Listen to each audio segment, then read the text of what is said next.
Anxiety is a feeling of overwhelmed, constant worrying, feeling nervous, feeling at times like you just can't manage what's happening.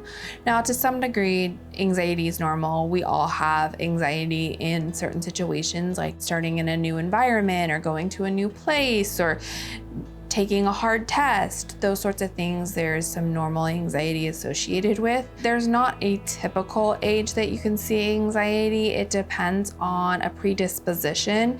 So if you have a family history of anxiety, you're more likely to have anxiety. If there are other diagnoses present, both physical and mental health, it can lead to anxiety. One big connector is trauma.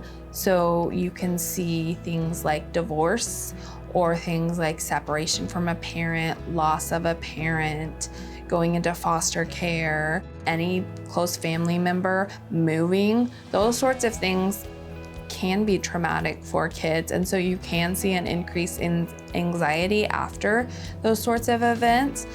Typically, it won't start immediately afterwards. Typically with kids, there's a longer period for the anxiety to come out. So, and the younger they are, the more spaced out it tends to be. I would recommend that parents be empathetic to where their kids are coming from. Just because their kid is having anxiety or depression or some sort of big emotion that the parent doesn't understand doesn't mean that the kid is feeling that way. And one of the most powerful things the parent can do is validate the feelings that they're having and then help them get help or learn coping skills.